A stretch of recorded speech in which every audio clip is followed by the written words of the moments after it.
of 14-year-old Philip Chisholm. He is pure evil, and evil can never be rehabilitated. You must imprison this killer for the rest of his life. A 9th grader who's in court for murdering his 24-year-old school math teacher, Colleen Ritzer, on October 22, 2013. Colleen was known for her dedication to her students, and on that fateful day, she had asked Chisholm to stay after school for additional lessons. Little did she know that her kindness would lead to a horrific end. Chisholm came prepared with a knife, a change of clothes, and gloves. He followed her into a restroom where he took her life. His brutality didn't stop there. He robbed, assaulted, and abused her. Afterward, he disposed of her lifeless body by placing it in a garbage bin and dragging it behind the school. In a futile attempt to cover up his crimes, Chisholm went into town and used Ritzard's credit card to buy a movie ticket. However, he was traced down and arrested by the police the next morning. He still had Colleen's blood on his hands. While the magnitude of Chisholm's crimes is daunting, his courtroom behavior will leave you in disbelief. Philip Chisholm faced multiple charges, including murder, aggravated rape, and armed robbery. Throughout the court proceedings, Chisholm displayed a shocking lack of remorse, even as the victim's father read his statement. The killer knew exactly what he was doing and has never shown remorse. His demeanor and actions demonstrated a complete disregard for the gravity of his crimes and the immeasurable pain he had inflicted on Colleen Ritzer's family. Even in the face of a touching tribute by Colleen's brother, "Put this animal behind bars for the maximum possible sentence. Do not give this coward the opportunity to shatter another family's lives." Chisholm remained cold and unrepentant. His attorneys claimed that he was mentally unstable, but that didn't work. In February 2016, the court will impose the mandatory life sentence for the murder of Colleen Ritzer and set a parole eligibility date of 25 years, the highest level our law allows. However, while Chisholm's reaction could certainly be dismissed as an effect of a mental illness, the same can't be said for the case of 19-year-old Brandon Spencer, who allegedly started shooting at a crowded Halloween party on the campus of the University of Southern California in Los Angeles. I'm sorry for what happened, Your Honor, but can't do life in prison. 4 individuals were injured in the shooting, but fortunately, there were no fatalities. That if you are so intent on killing someone that you're willing to shoot them and at the same time open fire into a crowd. Following the shooting, Spencer was detained by the Los Angeles Police Department for questioning. A couple of days later, he was charged with 4 counts of attempted murder. The prosecution argued during the trial that the shooting was the result of an ongoing feud between Spencer and a rival gang member, noting that Spencer himself was a documented and well-known gang member. I'm not a bad person, but I made mistakes. I'm not just some gangbanger that she tried to portray me as. Despite the horrifying nature of Spencer's offenses, his actions during the trial managed to shock everyone present. Throughout the trial, Spencer maintained his innocence, but the jury disagreed. Spencer also pleaded his case. The judge sentenced Brandon Spencer to 40 years to life in prison for the 4 counts of attempted murder. When Spencer heard his sentence, this was his reaction.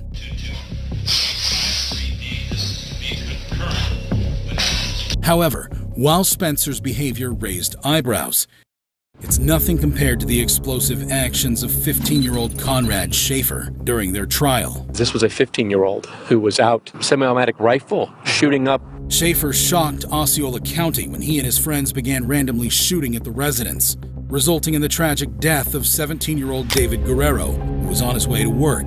Before the shootings, Schaefer had persuaded his father to purchase a .45 caliber Hi-Point carbine and 100 rounds of ammunition. He allegedly took the gun from his house while his father was asleep, marking the beginning of the neighborhood's nightmare. Conrad Schaefer and 3 of his friends, David Damas, Victoria Rios, and Juan Muriel, terrorized the community. Listen, if you want to become wealthy, you probably do not want to own and or invest in Bitcoin. For 2 weeks. They even invaded 22-year-old Eric Rupnarin's home and fatally shot him. During his trial, Schaefer had this to say to the families of the victims. 15 at a time, I'm really sorry for the things I've done. And I know I did wrong, and I know my apologies don't mean nothing to you. And I know they ain't gonna change how you feel about me. Families of Eric Rupnarin also seem to agree. Eric was my grandson. He was my helper to me and my wife. At this time, my family and I had no intention to forgive the guilty because of such a heinous and brutal crime that was done to my grandson, Eric Krupnerine. Schaefer eventually pleaded guilty to 2 counts of first-degree murder, with over 22 incidents of gunfire damaging homes and vehicles. He was sentenced to 2 consecutive life sentences, with the judge stating that if Schaefer had been just 3 years older, he would have received the death penalty. However, Conrad Schaefer isn't alone in their courtroom actions. Let's not forget the infamous incident involving 15-year-old Martise Fuller, who's facing charges including murder in Kenosha County, Wisconsin. I stopped in my doorway, and I looked at him and I said, "Oh my God, Martise." I said, "Please, you don't have to do this." And he looked at me and he said, "Yes, I do." Fuller broke into his ex-girlfriend's house with a handgun and fatally shot his ex-girlfriend in her bedroom while she was listening to music. Her mother, who rushed to the scene upon hearing the gunshots, confronted the assailant and was shot twice, but survived. During the trial, he showed little emotion. Fuller pleaded not guilty, but the jury ultimately found him guilty on 3 counts. Will the jury find the defendant guilty of first-degree intentional homicide? At his sentencing, Fuller, perhaps for the first time in the courtroom, displayed some emotion. However, he continued to assert his innocence and delivered a statement through his attorney, expressing his apologies to the family. Mr. Fuller's prepared a statement that he asked that I read on his behalf. Martise writes, "Wholeheartedly, I wanted to write this giving my sincerest apologies to this family I once shared time and love with. Truthfully, I am sorry about the pain you've all suffered through this, but more importantly, the loss of my ex-girlfriend Kaylee that I loved too. So I am sorry. Despite the hatred that is against me, I still am sorry. But I have to continue to stand innocent because I am. And I know that I've barely showed emotion throughout my time, but in all honesty, it is because it's hard to have tears left to cry knowing my mom lost a son, one of her children too. But I am sorry, and I hope you all can eventually see in your hearts and vision that I am not the person the media has made me out to be." The judge, however, wasn't convinced that Fuller could do better in the future. You are a very dangerous and a damaged human being. So in the interest of protecting the public, acknowledging the seriousness of these acts, the court orders that on count 1 you are sentenced to life in prison without eligibility for extended supervision. Despite the gravity of his sentence, Fuller appeared largely unaffected. However, as we saw Fuller's unconcern with his sentence, it brings to mind the strikingly similar response of Jennifer Mee. At 15, Jennifer Mee became popular as the hiccup girl due to her sudden bout of uncontrollable hiccups. She even appeared on shows and events. Eventually, she was cured, and her popularity ended. But Jennifer wasn't satisfied. She needed the fame, so she and her boyfriend, Lamont Newton, and another friend, Lauren Rayford, set up a robbery with victims she had met online. The trio lured a 22-year-old man to a vacant home, where they robbed and fatally shot him, taking $50 as the reward. As if Jennifer's offenses weren't enough, her demeanor in court believed dumbfounded. At 19 years old, she was arrested on charges of first-degree murder. During her trial, this recorded call she made to her mother while in detention was played for the jury. Hello, Jennifer, what's going on? Why are you in jail? Who you kill? Who you trying to kill, Jennifer? Nobody would do that like that. Jennifer was sentenced to life imprisonment without the possibility of parole. Jennifer's co-defendants, Rayford and Newton, were also sentenced to life imprisonment for their roles in the murder. However, when emotions run high in court, the actions of Jennifer Mee and Alyssa Bustamante, it was questioning sanity itself. Was her throat cut? And Alyssa said yes. And that's when the grandmother broke down and began crying. Alyssa Bustamante was a troubled 15-year-old girl who lived with her grandparents and siblings in St. Martins, Missouri. On October 21st, 2009, Bustamante lured her 9-year-old neighbor, Elizabeth Olton, into the woods behind her house. She strangled, stabbed, and slit the throat of the innocent girl, then buried her in a pre-dug grave. I just wonder what it would be like just to kill someone. See the life just ran out of someone, I wonder. She then went to a church dance as if nothing had happened. If you thought Bustamante's crimes were reprehensible, brace yourself for her shocking conduct during the proceedings. Police found Olton's body 2 days later, and Bustamante confessed to the murder. She was arrested and charged with first-degree murder and armed criminal action. She pleaded guilty to a reduced charge of second-degree murder in exchange for avoiding a trial and a possible life sentence without parole. At her sentencing hearing, Bustamante apologized to Olson's family and said she regretted her actions. However, how many subscriptions are you paying for? Rocket Money finds sneaky or forgotten subscriptions and makes... The judge was not moved by remorse and sentenced her to life in prison with the possibility of parole after 35 years. She will be eligible for release in 2054, when she will be 60 years old. However, let's compare the jaw-dropping reaction of Bustamante to the astonishing behavior of 19-year-old Liz Cruz. My name's Nick, and I'm going to be the next school shooter of 2018. My goal is at least 20 people with an AR-15 and a couple tracer rounds. A gunman who carried out the deadliest high school shooting in U.S. history. Cruz killed 17 people and wounded 17 others at Marjorie Stoneman Douglas High School in Parkland, Florida on February 14th, 2018. Oh my God! He used a semi-automatic rifle that he had legally purchased a year earlier. I came out and asked him, what are you going to do with the rifle? And the reply was, I go shooting with my friends on the weekends. I just want my own stuff. Despite the horrifying nature of Cruz's offenses, his actions during sentencing managed to shock everyone present. Cruz was arrested and charged with 17 counts of premeditated first-degree murder and 17 counts of attempted first-degree murder. He pleaded guilty to all the charges, admitting his responsibility for the massacre. What's going on today, bro? The demons, man. Demons? Voices and demons? Voices. Where am I? What happened? The jury could not reach a unanimous verdict on whether to recommend the death penalty for Cruz. As a result, he was automatically sentenced to life in prison without the possibility of parole for each of the 17 murders, as required by Florida law. He was also sentenced to an additional 34 life sentences for the attempted murders. At his sentencing, Cruz attempted an apology. I'm very sorry for what I did, and I have to live with it every day. And if I were to get a second chance, I would do everything in my power to try to help others. And I'm doing this for you, and I do not care if you do not believe me. And I love you, and I know you don't believe me, but I have to live with this every day. Cruz showed no remorse or empathy for his actions, and instead wore a red prison jumpsuit, glasses, and a mask. He even laughed at one point during the proceedings. Cruz's lack of emotion and his escape from the death penalty outraged and disappointed many of the victims' relatives, who had hoped for a different outcome. However, while it was clear that Cruz didn't care about the years he was going to spend in jail, his behavior in court was very different to that of 19-year-old Keandra Cook, a high school student who used a dating app to set up a robbery scheme with her boyfriend, Kendrick Bass. Cook lured Perry Nida, a Palm Coast man, to a secluded spot in South Daytona, where Bass and others attacked him and his friend, Manuel Purcell, who accompanied him. Bass shot Purcell in the chest, but luckily he survived. However, what Cook did in the courtroom was even crazier. Cook was arrested and charged with principal to carjacking with a deadly weapon and principal to aggravated battery with a deadly weapon. All 3 charges. Since he has 20 years in state prison.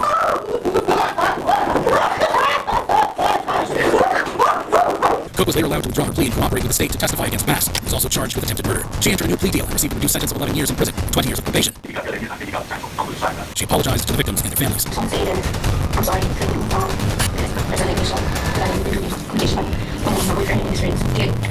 However, this wasn't the only time the convict freaked out during their sentencing. Take, for example, the case of 18-year-old Dr. Wright, a teenager who was involved in the murder of Jordan Clee, a high school student and athlete in Ann Arbor, Michigan. Wright and two other youths planned to rob Clee of his drugs, clothes, and shoes. When Clee fought back, Wright then shot him in the back of the head, killing him instantly. Just when he thought Wright couldn't sink any lower, his behavior in the courtroom leave you stunned. Wright was arrested and charged with felony murder, armed robbery, conspiracy to commit armed robbery, and felony firearm possession. The family of the victim read a very emotional victim impact statement. But this is how serious Wright felt about their pain. Sincerely hope that whatever it was you wanted so badly, that you felt that you murdered my son, was for the next at least 52 years of your continued existence. You won't be the luxury of raising your child because you took my reins. When he was called to address the court, Wright shocked everyone. I'll be home tomorrow. We can't. I love my family. That's all you got to say. Wright showed no remorse or empathy for his actions. His attitude in court shocked and angered the judge and the victim's family. The judge reserved some choice words for him. I'm very tempted to just say I'm not going to accept this sentence agreement. We'll go to trial, and if you're convicted of felony murder, you'll go to prison for the rest of your life. That means you'll die there. That's what I'm tempted to do. Wright was eventually sentenced to 25 to 52 years in prison for his role in the murder. It's nothing compared to the explosive actions of 13-year-old Antonio Barbo and 14-year-old Nathan Pop during their trial. She said that she's going to have to call Antonio's mom, and Antonio kept looking at me, and then he hit her in the head. In September 2012, Antonio and Nathan conspired to and brutally murdered Antonio's great-grandmother, 76-year-old Barbara Olson. The kids bludgeoned her to death using a hammer and a hatchet, then stole her purse. What's even more chilling is that after committing this heinous crime, they used part of the stolen money to buy marijuana and pizza. We were going to try to scare her to get money and then use force if needed. When you say use force if needed, was there a discussion about what type of force you might use? An attack, I guess to kill. During the legal proceedings, Antonio Barbo changed his plea from not guilty by reason of mental illness or defect, no contest, reaching an agreement with the prosecution. However, he was very remorseful. I don't show my emotions much. I myself am not sure why. Because there's me, I know. Nathan Pop also had some things to let off his chest. I just want to say that I'm truly sorry for everything that happened. However, despite his plea and expressions of remorse, he and Nathan were sentenced to life imprisonment. They were both remorseful as they left the court. However, just when you thought you'd see it all, another convict surpasses Antonio and Nathan's wild courtroom display. As I approached, I got closer, sort of really sniffing at a particular area. So I pulled her back, and when I looked, kind of second-guessed myself. I thought I saw a dead body, but I wasn't too sure because was missing some limbs. Enter 18-year-old Matthew Borges, facing a murder charge for the beheading of 16-year-old Lee Valoria Paulino in December 2016. Borges and Paulino were students at Lawrence High School and had reportedly smoked marijuana together in November 2016, which was the last time Paulino was seen alive. Paulino's body was discovered by a dog walker near the Merrimack River 2 weeks after he went missing. The details of the scene were chilling. Listen as the dog walker explained what he saw. As I approached, I got closer, sort of really sniffing at a particular area. So I pulled her back, and when I looked, kind of second-guessed myself. I thought I saw a dead body, but I wasn't too sure because was missing some limbs. First, Borges was not considered a suspect. The tide of evidence began pointing unmistakably in his direction. During the trial, prosecutor Jay Gabito argued that there was an overwhelming amount of evidence incriminating Borges. The allegations against Borges were disturbing. He suggested that he had stabbed Paulino multiple times before decapitating him. When the verdict was delivered, Borges displayed an eerie lack of emotion.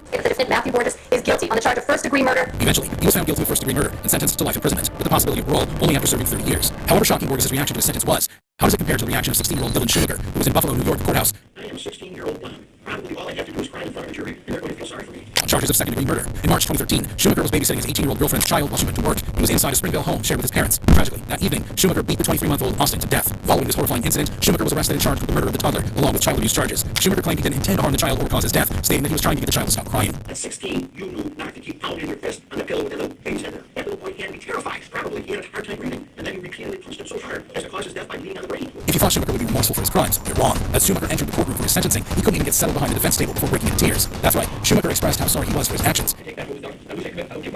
However, it was all an act. The judge wasn't fooled. The judge pointed out a recorded phone call between Schumacher and his mother. The record will show that you admitted that on July 23, 2014, in a phone call to your mother from the holding center, you stated, I got a quote from the court reporter, I am 16-year-old Don. Probably all I have to do is cry in front of a jury, and they're going to feel sorry for me. Despite his second attempt at an apology, Schumacher was handed the maximum punishment of 25 years to life in prison. However, this sentence was later modified to 18 years to life. However, while some may attribute Schumacher's reaction to juvenile delinquency, this is 18-year-old Shondell Jackson.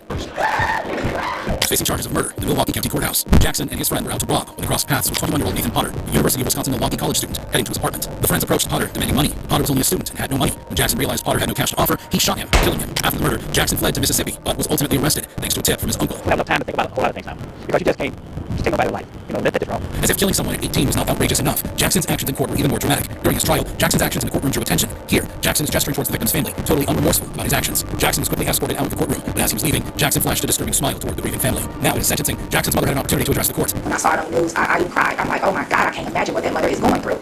I've never had a clue that my child had anything to do with that. My son is not a monster. He is not a monster. When Jackson was given the opportunity to speak, Jackson surprised everyone. I'll just my letters.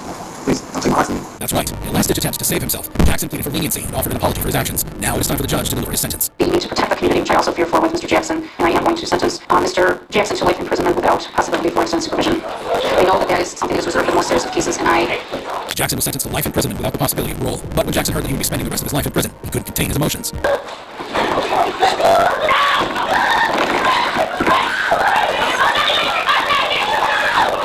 Deputies had to intervene, restraining Jackson as his anger flared. Watch again. Jackson pushed this cop over. Fortunately, this cop was able to wrestle him to the ground, while this officer here unbuckled his pepper spray and put it to work. Amidst the chaos, a member of Jackson's family has a shocking remark for the Potter family.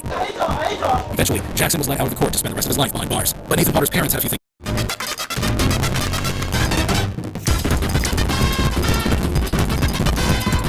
say. Our little girl was afraid. She was afraid that he was going to try and kill one of us. I hope as he spends the rest of his life in jail. Jackson's friend and accomplice pleaded guilty to acting as the lookout in the crime and received a 12-year sentence. Despite the terrible behavior of Shondell's family in court, the uncle who tipped off the police maintained his stance despite threats. However, this wasn't the only time a convicted kid freaked out during his sentencing. Your son is the victim and the killer is your granddaughter. Can you talk about that? She's not my granddaughter. Take, for example, the case of 16-year-old Sierra Halseth and 18-year-old Aaron Guerrero. Where did the evil come that was bred into a soul that murders their own father? We're facing multiple charges, including murder with a deadly weapon, arson, robbery with a deadly weapon, conspiracy to conduct robbery, and multiple counts of fraudulent use of credit or debit cards at the Regional Justice Center in Las Vegas. The teenage couple murdered Sierra's father, 45-year-old Daniel Halseth. They stabbed him over 60 times and attempted to burn his body in house. Then, they took his debit card and fled to Salt Lake City, indulged themselves, and opened a YouTube channel where they callously shared information like this. Wow! Put it on camera! The teenagers dated in 2020. The parents did not approve of the relationship, forcing them to end it. On April 9th, 2021, Daniel's lifeless body was discovered in the garage of his Las Vegas home. The teenagers were subsequently apprehended in Salt Lake City. Throughout the court proceedings, the behavior of Sierra was starkly different from that of Aaron. Aaron Guerrero seems to be emotionally breaking down. When he was allowed to speak, he had this to say. Ask for forgiveness, I'll take a sentence today now. Meanwhile, Sierra Halseth appeared disinterested, bored, and detached from the gravity of the situation. She claimed that her father had physically and sexually abused her. He lost me, please, and starts pushing and hitting me around. Eventually, they were both found guilty by District Judge Chera Jones. 55 days credit for time served. There's a total aggregate sentence of life in the department of correction with parole up to 22 years. In order to pay $5,000 in restitution for Sierra's grandmother, a lot has changed. You're in a tough spot because your son is the victim and the killer is your granddaughter. Can you talk about that? If you thought these reactions were shocking, you'd be amazed at this video, the top 5 biggest judge explosions of all time.